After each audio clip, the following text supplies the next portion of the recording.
Hola, hoy vamos a ver la ley del IVA, o lo que es el IVA, pero estoy esperando a las personas que voy a apoyar. Bueno, por lo mientras les voy a contar un poco del IVA. El IVA es un impuesto federal, el cual aplica a los actos o actividades. Y se dice que es un impuesto indirecto porque incide en los productos o bienes. Un ejemplo claro de estos actos o actividades es bueno, la factura del Walmart o los tickets de los abarroteros, porque tiene distintos productos y entonces se ve reflejado cada una de las tasas, sobre todo en las facturas. En los tickets no, pero a veces ahí ya está incluido el IVA. Bueno, voy a esperar un poco a las personas que les voy a dar una charla clase, esperando que entren ahorita. Si no, pues yo continuaré.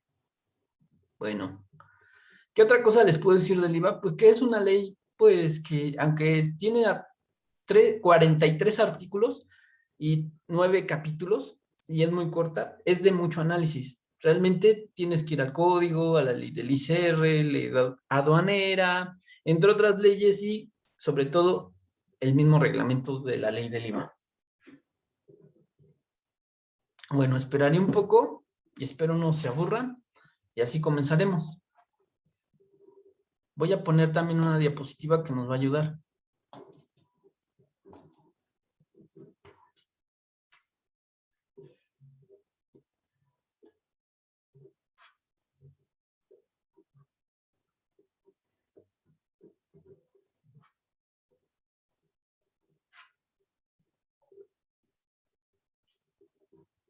Pues no me dicen nada estas chavas.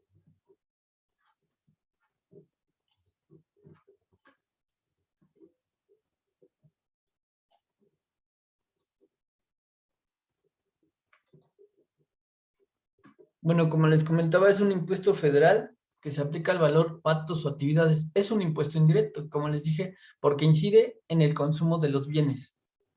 Cosa contraria con la ley del ICR. La ley del ICR pues se basa en el patrimonio o en los propios ingresos que pueden ser tus ingresos por ventas, ganancia cambiaria, perdón, entre otros ingresos.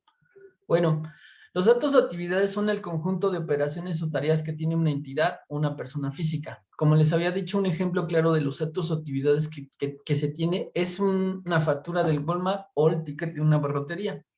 Dependiendo de cada uno de los giros, puede contener actos o actividades diferentes.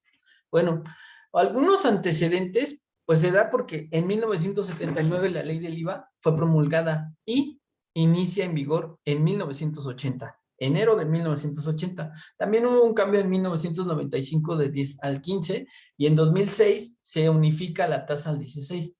Han habido cambios también de zona fronteriza, lo que es zona fronteriza, hubo un 10 y un cambio al 11% entre anteriormente hasta 2013, pero se derogó. Ahora ya hay lo que es un decreto fiscal de zona fronteriza que hace que se le dé un 50% de la tasa del 16 al 50%, que ahora es de 8%, que muchos creen que es una tasa, pero no, es un estímulo fiscal. Un decreto que se hizo para la zona fronteriza, primero en zona norte y ahora es en zona sur. Bueno, continuando, lo que son los elementos del IVA son el sujeto, el objeto, que casi todas estas bases se toman para cualquier régimen o impuesto. En esta, como les decía, es el sujeto, el objeto, la base y las tasas. Y también hay otros como la época de pago y la territorialidad, o lo que dice el artículo 1, que es territorio nacional. Pero, bueno, como les dije, estoy esperando a algunas que les doy charla clase y voy a ver si ellas van a entrar.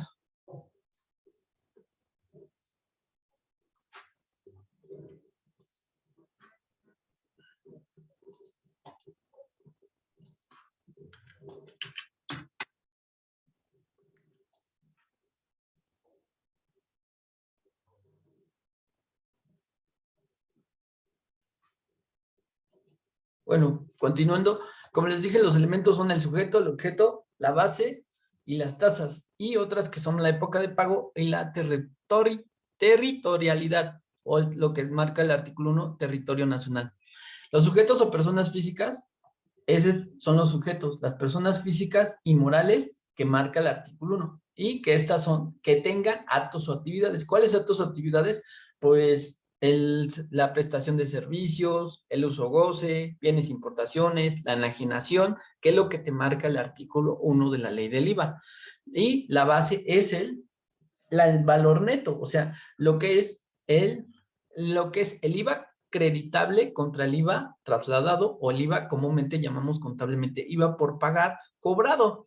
Esos son el valor neto, menos las retenciones de acuerdo al giro que tenga cada persona física o moral. Y las tasas comunes son el 16, tasa cero y tasa exenta. Y como les dije, hay un estímulo en zona fronteriza que se tomaría el 8%, pero realmente es del 16%, pero se da este estímulo del 50% y quedaría una tasa del 8%, pero con estímulo, que tienes que tener varios requisitos. Para estos requisitos, pues realmente, pues tienes que llenar una serie de requisitos que realmente son para empresas de nueva creación, casi, y que tienen que estar básicamente con opinión limpia, llevar bien sus impuestos, llevar una serie de dar información de sus activos, etcétera, ¿no? Entonces, eso también se verá en esta charla plática, en una o dos pláticas más. Bueno, la estructura del IVA son 43 artículos, como les decía, con 9 capítulos, que son las disposiciones generales, la de la enajenación, la prestación de servicios, el uso goce. Bueno, dentro de la prestación de servicios está lo que es la prestación de servicios digitales, que es el Uber, el Didi, el Airbnb. Entonces, el uso goce sería el capítulo 5, el capítulo 4, después la importación, exportación, las facultades, las obligaciones de los contribuyentes y la participación de las entidades. Bueno, les voy a dar un pequeño resumen de todo. Realmente en las disposiciones generales, pues te está dando la mecánica y por ejemplo, lo que son los elementos, que son el sujeto, el objeto en el artículo 1. Te da un poco la mecánica del IVA que se debe de hacer, que es la traslación, y que este IVA trasladado debe de estar por separado, o sea, desglosado su IVA. ¿Sí? Por eso dice por separado, porque tomas el acto o su uso total y lo desglosas. Ahorita veremos un ejemplo. Y por eso es por separado.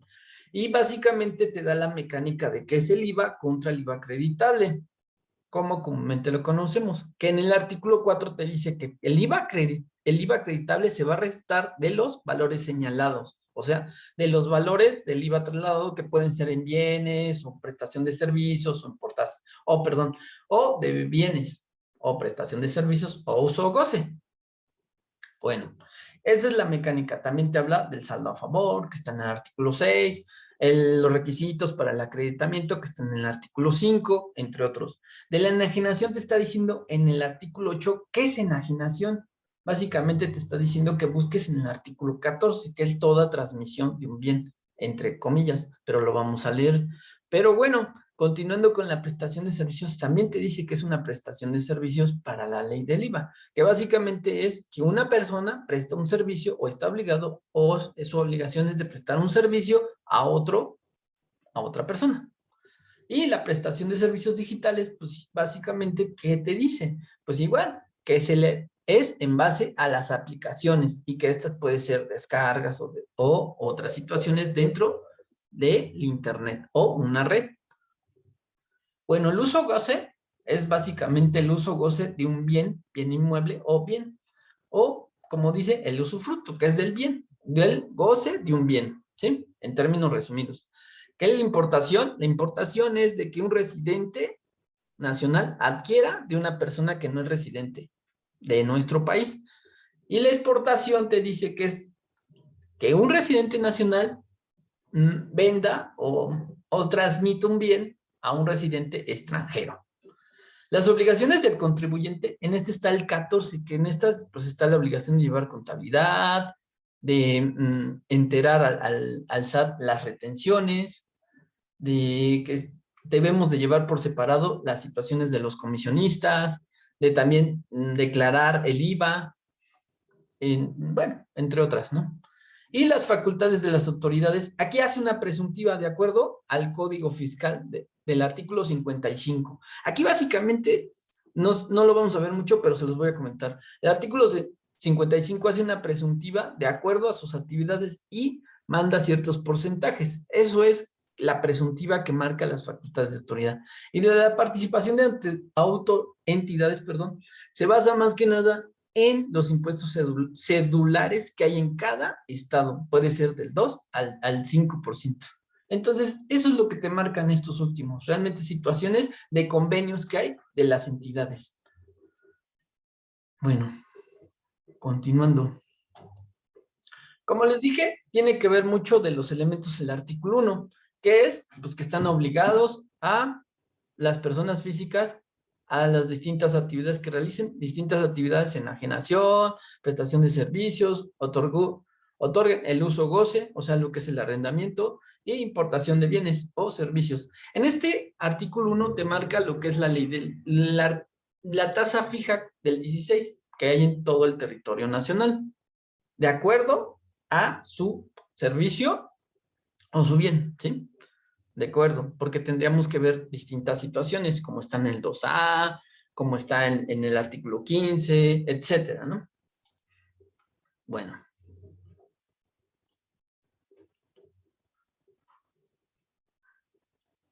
Continuando. Bueno, aquí ya te dice la traslación. ¿Qué te dice de la traslación? Lo que les decía, que es la traslación por forma expresa y separado. ¿Qué es esto? Pues básicamente que tú vas a desglosar el IVA. ¿Qué vas a hacer por cada actividad? Pues cada una de las actividades. Y a su vez, pues que lo vas a ir contra el IVA acreditable. Eso es lo que te marca el 1. Que este tiene que relación con el 4, porque se acredita el IVA. El IVA se debe de restar de los señalados, ¿verdad? Del IVA trasladado.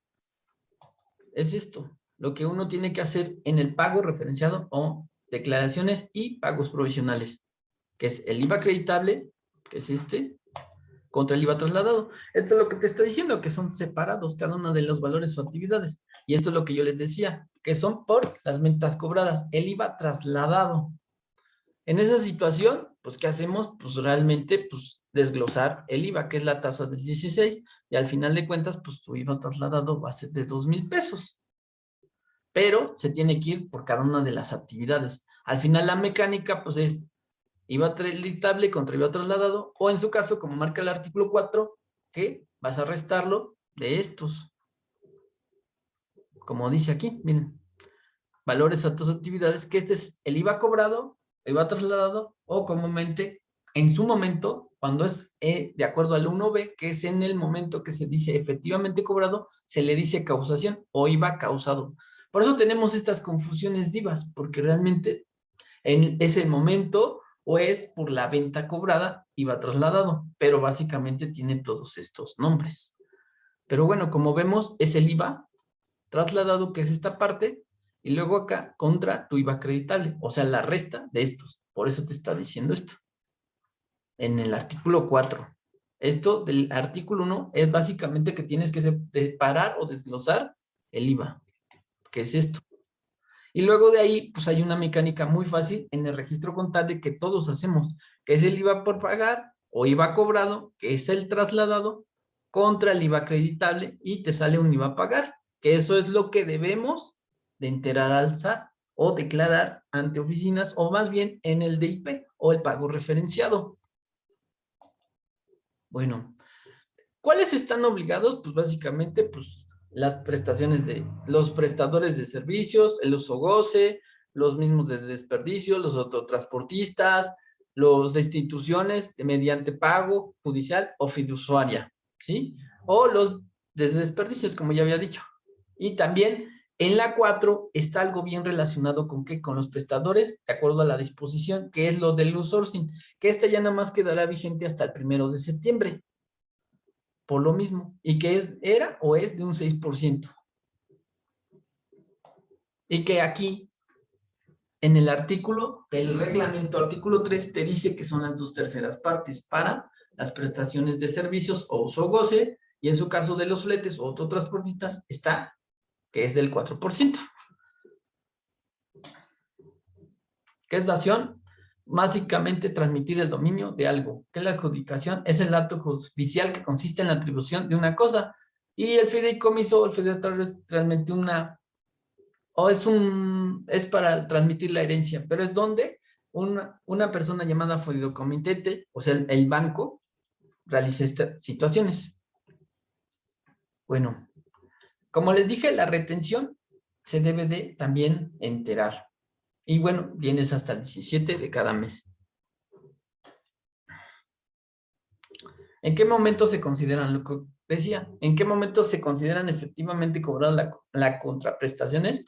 Pues se da mediante en efectivo, en bienes o servicios, y también en los depósitos por medio de anticipos, o en su caso de la forma de extinción, que puede ser pago o condonación o compensación. Esas son la forma. Por eso se dice que anteriormente se decía que flujo de efectivo, pero no, también deben de ser estas situaciones de efectivo, bienes o servicios, o formas de extinción, o anticipos, también mediante cheque, también mediante títulos distintos, que son pagarés, también vales o tarjetas, y a esto se le llama causación. En ese momento, pues realmente, por eso se le dice IVA causado. Por eso es que hay estas, a veces, confusiones con la contabilidad, porque esos son términos fiscales, y la contabilidad lo conocemos como IVA por pagar cobrado.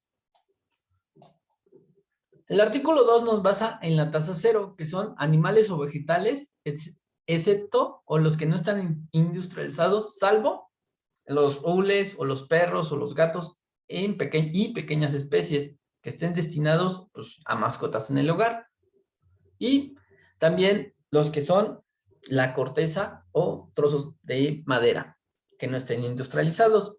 También se dice que es tasa cero las medicinas de patente, excepto, o destinados a la alimentación, excepto las bebidas o néctares, que en este caso hay un decreto que el cual hace que, pues, que estén básicamente exentos, porque son del 100%, que estaba en 2013.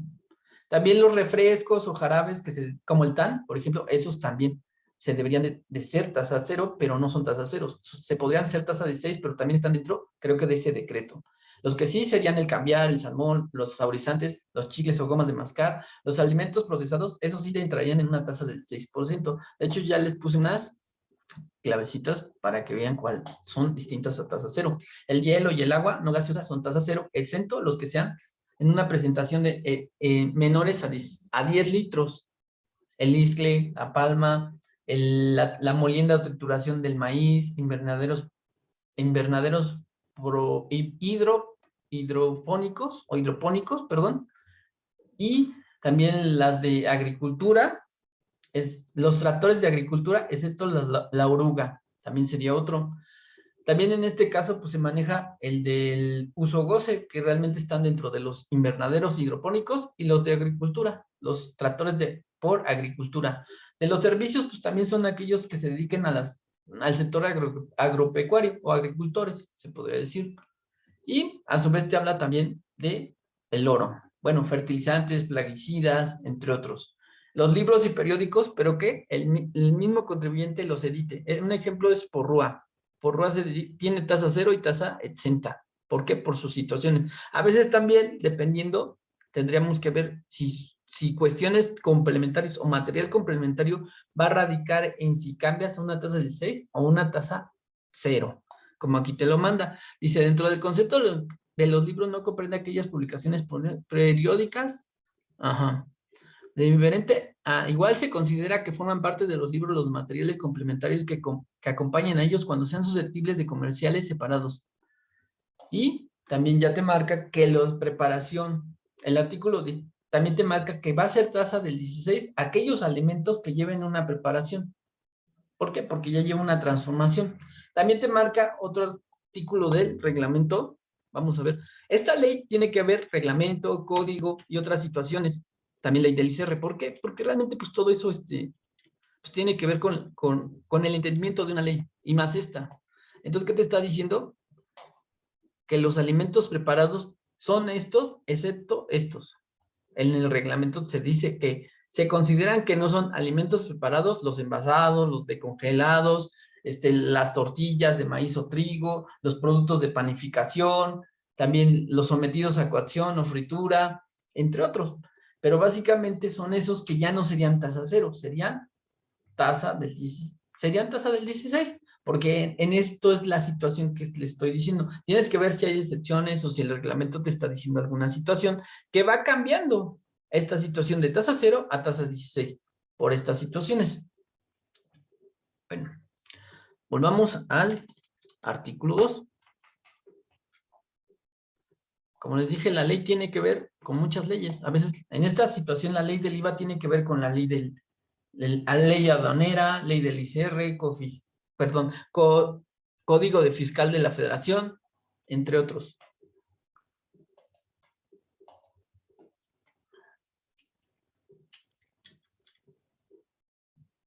Bueno, el oro también, pero tiene que ser un mínimo de dicho material, debe de tener un mínimo de 80%. Bueno, como les dije, la industrialización tiene que ver con la transformación de un bien o un recurso. Por eso es que ya no sería de una tasa cero, sino una tasa del 16. Y a su vez los preparados igual, porque lleva un cambio, una modificación, aunque estos pueden estar dentro de un establecimiento o no tenerlo, para que sea el cambio del 16%, simplemente por la transformación. La prestación, como les había dicho, los agricultores y ganaderos que se den destinados para actividades agropecuarias. Los del maíz, como ya les había dicho. En este caso también hay actividades como el de las maíz, que como se dedican a la realización de estos, tienen tasa cero, o en otros casos pueden tener otra tasa, que es la del 16, de acuerdo a su actividad, pero básicamente son tasa cero. La de la leche, pasteurización, como les dije también los invernaderos hidropónicos, el del algodón y el del reaseguro. El del reaseguro es básicamente para aseguramientos de hipotecas. Y bueno, los suministros de agua. Y estos ya se los había comentado, que tiene que ver con el E y el G. El E y G tienen que ver con los hidropónicos, invernaderos hidropónicos, y lo de los agricultores, excepto los tractores de agricultura, excepto la oruga y otros que son como, déjenme ver.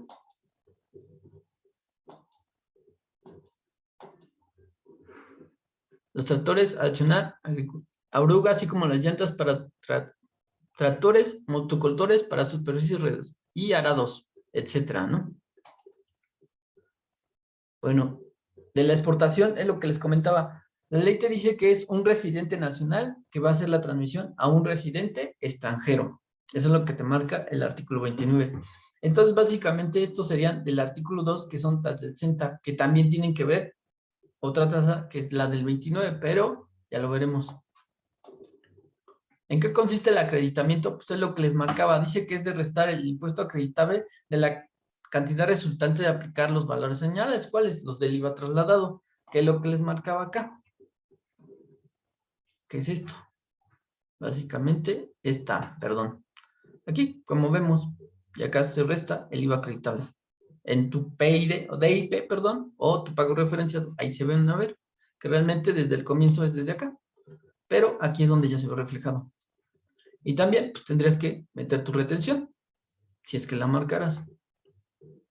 Aquí también hay un acentito, que es lo que se hace. Restas contra y te puede dar un saldo a favor o un IVA a cargo. Y aquí está unos asientos. Bueno, el artículo 5, que es de los requisitos, pues ahí como les dije, pues es el que debe de ser estrictamente. Esto es marcado con la ley del ICR, que es estrictamente, pues que debe de ser necesario para la actividad de cada giro. Y esto es de acuerdo a cada giro. No es lo mismo pues una persona que vende libros o una persona que hace un flete o así. Tienen ciertas necesidades distintas. Pero pues sí, que debe de ser necesario. Que el impuesto debe de ser trasladado y expresado. Aquí lo que les decía es la traslación. O sea que el IVA debe de ser desglosado y separado de acuerdo a cada una de sus actividades, actos o actividades. También, como les dije, pues que debe de ser declarado, que debe de enterar la retención, entre otros, y que debe de estar pues trasladado, como dije. Y en el artículo 5 hay algo que se llama de actividades grabadas y exentas. Aquí se debe de hacer un prorrateo. ¿Cómo prorrateo? Pues que debe de ser el total de tus actividades tasas 16 y tasa 0, entre el total de tus actividades grabadas entre más tu total de exentas.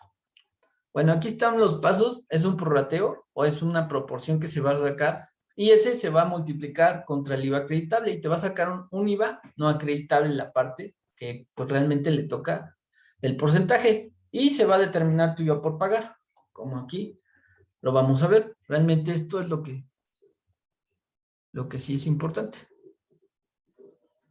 Es esto. Se va a sacar la proporción, se va a multiplicar contra tus gastos o tus inversiones, que en las de inversiones también hay otro inciso, que realmente ahí se debe hacer un ajuste, pero también se debe de hacer esto. Entonces, tú realmente se va a multiplicar y te va a salir un monto que es del 77,600 y eso es, la diferencia es un IVA no acreditable que va a ir al gasto. Y lo vas a multiplicar y eso es lo que realmente vas a hacer con tu mecánica. El IVA trasladado contra tu IVA acreditable por proporción. Y ya sacas el IVA del periodo. Básicamente eso es lo que haces en esa fracción 5. Es un prorrateo. Bueno, el artículo 6, como tal, es lo que te dice, que se van a ir acreditando los saldos a favor en los meses posteriores hasta agotarlo o solicitar la devolución del IVA. La devolución del IVA está en el artículo 32 del Código Fiscal de la Federación. Y esa es otra mecánica que es muy aparte. Bueno, como vemos, pues vas teniendo un saldo, lo vas acreditando en el siguiente mes. Ahí está un asiento del mismo registro del último, que ya se termina, ya sale un pago. ¿Sí? Así, básicamente, como están los ejemplos. ¿Qué vas a hacer? Pues vas a tomar tus IVAs de cualquier actividad contra tus saldos anteriores. Vas a sacar un IVA y vas a sacarlo. Al final te sale un pago, que es lo mismo que se haría en el DIP. Ahorita se los enseño. Aquí. Vas a sacar, y aquí dice saldo a favor del periodo. No. ¿Dónde dice? Aquí no es. Bueno, sí. Aquí donde dice acreditamiento del saldo a favor de periodos anteriores, ahí es donde metes tus saldos a favor. Bueno, veamos el artículo. Vamos a saltarnos al artículo 8, creo. Bueno, el artículo 8, como les dije, te dice que va a ser la enajenación. La enajenación es la transmisión de bienes, de acuerdo al artículo o de una propiedad. ¿Cuáles no se consideran? Pues los de por muerte o fallecimiento o donación. El artículo 14 los voy a leer brevemente para que se den cuenta cuáles son.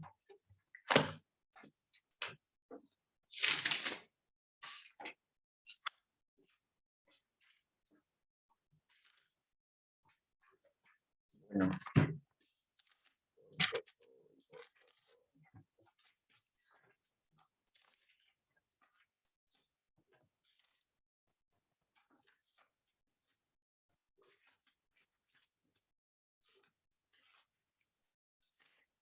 14. Toda transmisión de propiedad, aun en la que el enajenante se reserve el dominio del bien enajenado, las adjudicaciones, la aportación a una sociedad o asociación y la que se realice mediante el arrendamiento financiero, la realización a través de fideicomisos y, bueno, la cesión de los derechos que se tengan sobre los bienes afectos al fideicomiso. Y, bueno, la transmisión del dominio de un bien tangible o de derecho para adquirirlo que se efectúa a través de una enajenación de títulos de crédito, la transmisión de derechos de crédito relacionados a proveeduría de bienes. Bueno, como les dije, pues básicamente la transmisión de bienes o de una propiedad, que es la enajenación. Bueno, en este caso, se puede decir que también te dice la ley del IVA, que es los faltantes de los inventarios. También podemos decir que esa es la enajenación, transmitir un bien o una propiedad a otro. Entonces, por eso te habla de el capítulo 2 de la enajenación, que vamos a ver en el artículo 9, que ¿cuáles son exentos? Pues básicamente el del suelo, o aquellos que se dan para la construcción de casas habitación, también los bienes, los libros y periódicos también son tasa exenta, y los billetes o de las rifas, o más bien de las rifas o sorteos que hay en cada entidad. la moneda nacional, que le dicen, bueno, extranjera o piezas oro, que les dicen onzas Troy, las partes sociales, los lingotes de oro, pero que tengan mínimo un 98% de dicho material. Y bueno, los donativos o donatarias, y también serían los bienes efectuados entre residentes del extranjero. Bueno, estos básicamente son tasa exenta de acuerdo al artículo 9, porque también hay otros de acuerdo al artículo 15, que también vamos a ver. Bueno, el artículo 10 te dice que hay sobre qué se entiende enajenación sobre el territorio nacional. Esto tiene que ver con el artículo 42 de la Constitución mexicana, porque ahí ya te habla de la extensión que hay en el país, que es desde la zona fronteriza hasta los litorales y la cuestión aérea, o hasta, sí, hasta la cuestión aérea, que eso también lo vamos a ver. Y bueno, para esto la enajenación te dice que debe de estar en el país, o sea, por eso te estoy diciendo que es territorio nacional, que es todos nuestros límites. El país realiza la entrega material del bien por el enajenante y la enajenación de bienes sujetos a matrícula o registros mexicanos se considera realizada en el territorio nacional cuando se encuentre el materialmente fuera de dicho territorio y siempre que el enajenante sea residente en México o en el país. Pues lo que te está diciendo aquí básicamente es que debe de estar dentro de nuestro país, o aunque no, que tenga un establecimiento permanente en el país, residente en México o establecimiento en el país residente del extranjero. A eso se le dice enajenación en el territorio nacional, que mientras esté dentro del territorio se estará haciendo la enajenación, o en su caso, que haya una persona residente en México con establecimiento en el país residente del extranjero, en el país de residentes en el extranjero, a eso se refiere. ¿Cuál es la base de la enajenación? Pues aparte de la contraprestación, serían los otros impuestos, los derechos, los intereses, moratorios o penas convencionales. Bueno, ¿qué es una prestación de servicio? Según la ley del IVA, te dice que es la prestación de obligaciones de hacer que realice una persona a favor de otra, que sea el acto. Para esto, la realidad te está diciendo que estos son los servicios. La prestación de servicios y, en su caso, también toda obligación de dar o no hacer o permitir, o uso o goce, te está diciendo que es el arrendamiento. Excepto, pues, los sueldos y salarios o asimilados a salarios, el transporte de bienes, el seguro de afianzamiento, el mandato de la combinación y la asistencia técnica. El artículo 15, en este sí te está diciendo que ya son tasa cero estos servicios, como cuáles, pues los del autotransporte terrestre, pero que sean en zonas rurales o urbanas, como son los camiones que trae al Estado de México, o el Metrobús, o el metro, etcétera, ¿no? Y las comisiones por créditos hipotecarios, la de los afores, los servicios gratuitos, los de enseñanza, pero que tienen que tener un REBOE en la SEP, o sea, que deben de tener un permiso ante la SEP. Excepto también de los transportes terrestres, los de las plataformas. Ese hay otro capítulo que está dentro de este, que es una sección 1 y sección 2. El transporte marítimo internacional de bienes. Seguros agropecuarios y los intereses. Aquí ya también te habla de lo que es, de acuerdo al artículo 79, lo que son las asociaciones, partidos políticos, sindicatos, etcétera, ¿no?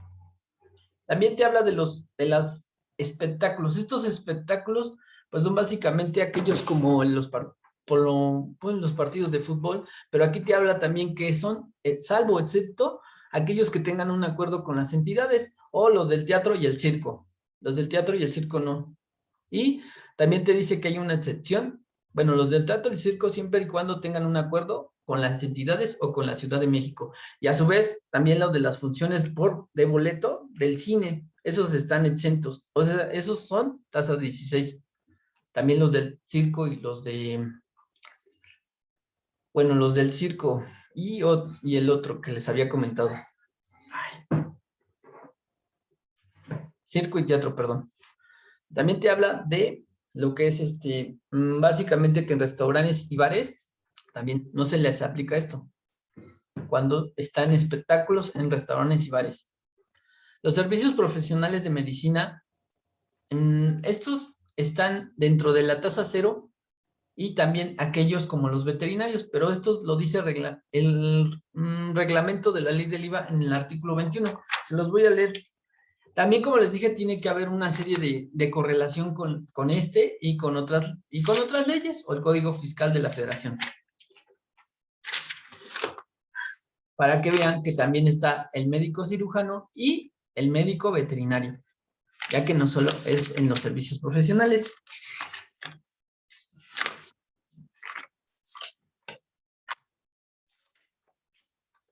Perdón.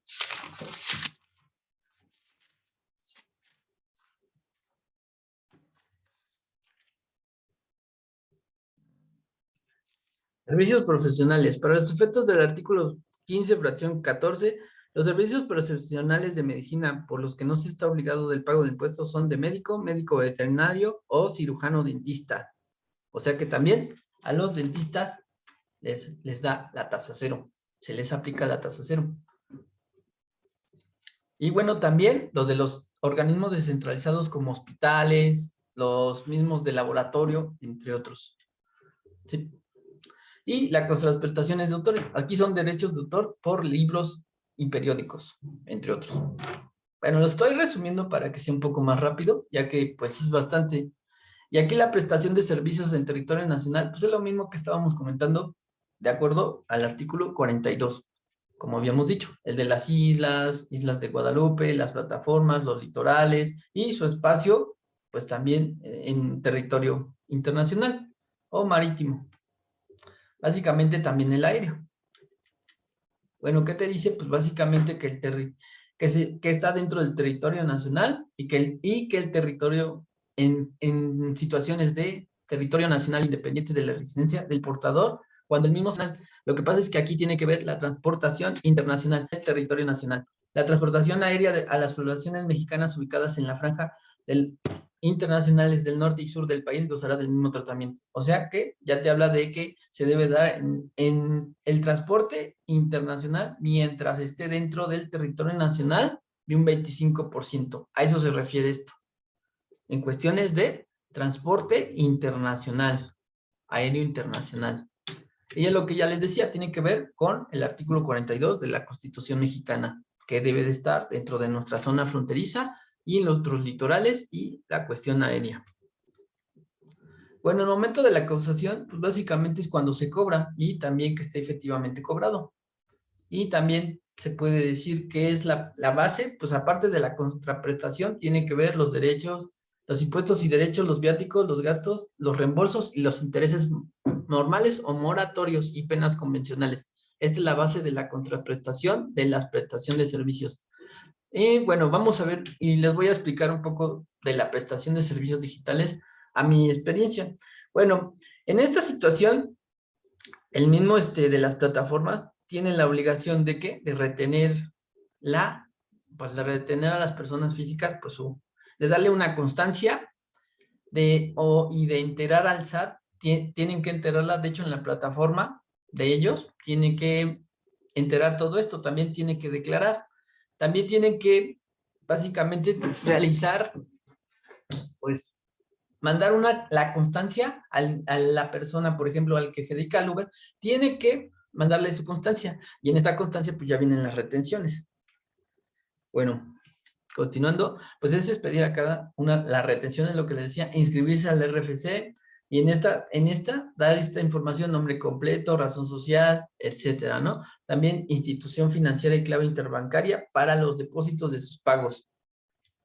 Bueno, aquí se dice también que la retención en caso definitiva, que está en la fracción del 18, en la fracción M, va a ser de un 8%, porque realmente es de un 50% lo que te marca la ley, pero realmente, pues al hacer 50%, pues es de un 8%. Esa es la retención de estos servicios digitales. Como ya había comentado, un servicio digital es por la aplicación que hay de estas aplicaciones, perdón, en el internet o la red. Básicamente, como es una aplicación el Uber, por eso se realiza esta situación, que esta era una laguna que se tenía y en otros países como Chile ya estaban vigentes, ahora se hizo para la recaudación. En este sentido, también se dice que si no se pone el RFC en esta aplicación, se le cobrará un 100%, y en su caso, un 8%, 8% o el 50% en caso de poner el RFC. Bueno, la realidad es que la mecánica no es tan distinta y también hay dos formas. La forma en que tú lo haces de acuerdo al artículo 96, o más bien para el ICR, tendrías que tomar en cuenta tus ingresos y deducciones, pero en el caso del IVA, sería la siguiente. Sería tomar tu IVA acreditable contra tu IVA trasladado y ese es un 16 y te da una retención del 8%. Así sería. O en caso de pago definitivo, pues sobre la retención de los 8%. Pero básicamente te saca 16 y tu retención. Así se hace. Y bueno, esto es por el hospedaje, por el autotransporte y por la enajenación de bienes o prestación de servicios. Bueno, en resumen sería esto. Para el artículo 18. El uso goce de temporal de bienes te habla de lo que es una enajenación, que te habla del usufructo. El usufructo es el goce del bien, más que nada. Y a su vez, pues te dice que es de un arrendamiento, el usufructo y cualquier otro acto. Es eso, que es el uso goce de un bien bien inmueble o bien mueble. Bien fijo o no fijo. Bueno, ¿cuáles son? Pues básicamente los de las casas de habitación o de la construcción de fincas o de los mismos libros o periódicos. En este caso es en el artículo 20 que está exento.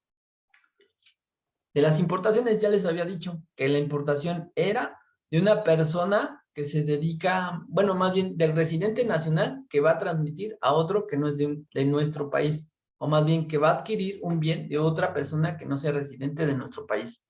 O la adquisición, como dice, la adquisición de personas residentes en el país de bienes enajenados de personas que no son residentes en este. O la introducción de bienes.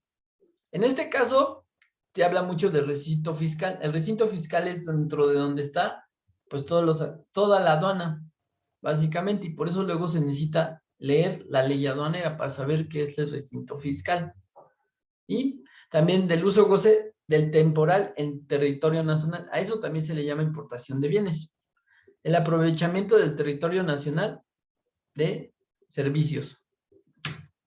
Bueno, ¿cuáles se dice que son estas? Pues básicamente, pues también la adquisición, pero para esto debe de haber un pedimento. El pedimento es este, que debe, en este trae ciertas características, trae el nombre de, pues de la persona o el país de origen, así como de tu propio nombre que tú lo vas a comprar o lo vas a adquirir. El valor en dólares, realmente trae una serie de datos que son necesarios para saber qué, porque el pedimento es un comprobante del traslado de las mercancías de origen hasta tu país de origen. O sea, del que lo compraste hasta la llegada a nuestro país.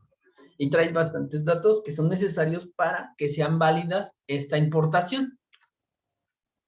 Pedimento, comprueba la estancia legal de las mercancías que fueron importadas, básicamente, y trae bastantes datos que son necesarios para comprobar que es la entrada a nuestro país. Por eso es importante el pedimento, ya que con este tenemos la validez en nuestro país, en las aduanas, para que sea una importación legal. ¿Qué se entiende por importación? Pues se considera, por eso es lo que les decía que era un pedimento, porque se necesita el pedimento. ¿En qué caso de la importación? Al convertirse en definitiva, o sea, cuando ya se hizo la compra y ya está dentro de nuestro país y pasa las aduanas o el recinto fiscal. En que el caso del aprovechamiento nacional de servicios prestados en el momento en que se paga efectivamente la contraprestación. Bueno, básicamente que necesitamos el pedimento y que ya sea definitivo, o sea, que ya pase del recinto fiscal o de las aduanas, haciendo el pago también de las aduanas mediante el pedimento. También eso es lo que necesitamos. Eso es lo que es de importaciones. Por eso es necesario. También es necesario saber un poco de la ley aduanera.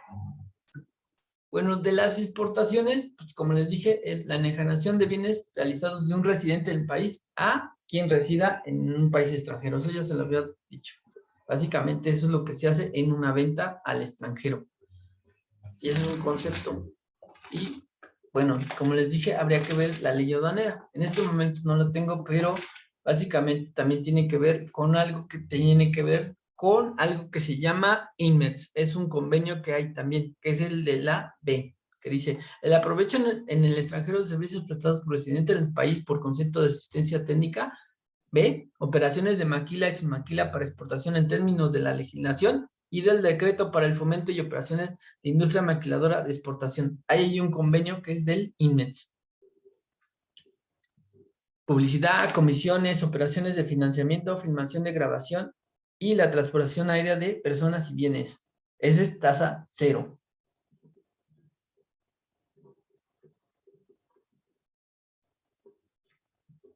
Bueno, sus obligaciones, pues, es de llevar contabilidad, la presentación de la declaración, como le había dicho, y proporcionar información de las declaraciones, entregar comprobantes fiscales, y aquí hay algo bien así, que es tienes que enterar también enterar la retención, perdón, y también algo que le decimos la DIOT. Aquí que básicamente tenemos que entregar la DIOT. Y aquí en el artículo 32, fracción 8, perdón, es donde está el fundamento de la DIOT, en donde pues, debemos entregar a más tardar el 17 de cada mes. Es esto. Es un programa del SAT que debes de descargar de la plataforma y llevan estos datos, el tipo de operación, el RFC, el IFICAL es básicamente para el extranjero, y los valores o actividades al 16, al 15, al 10, dependiendo las tasas o los valores de actividades, se debe de ir llenando. También está la retención de IVA en esta. Esta es la declaración de la DIOT o declaración de información de operaciones con terceros. Opción de las entidades, aquí básicamente a lo que les decía, que es sobre el impuesto cedular de cada entidad, que puede ser de un 2 a un 5%.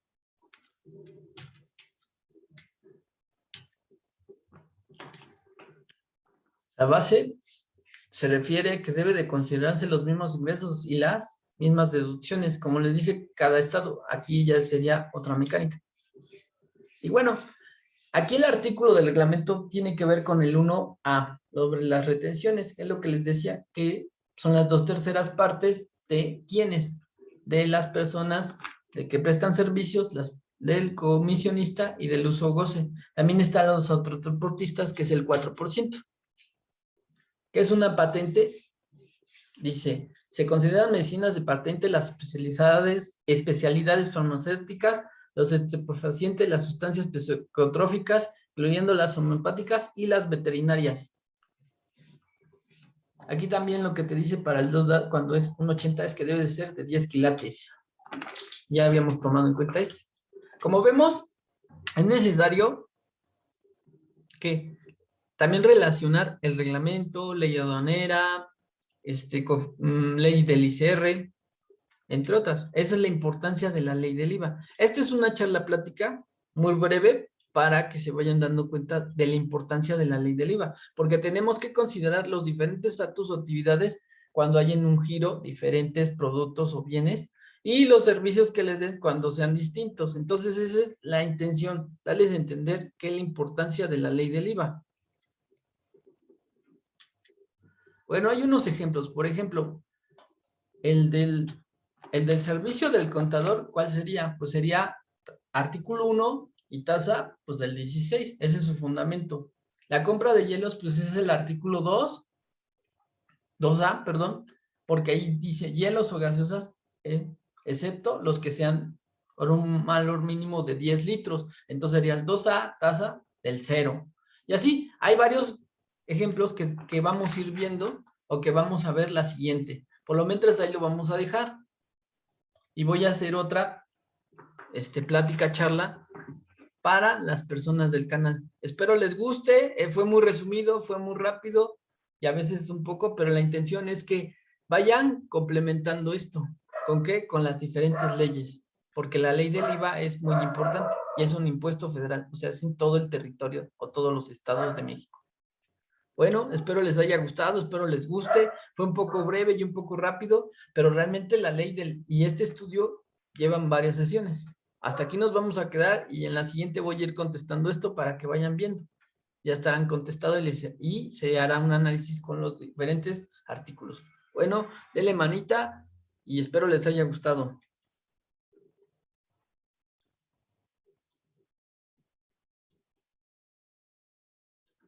Bueno, espero les guste, denle manita y que tengan bonito día.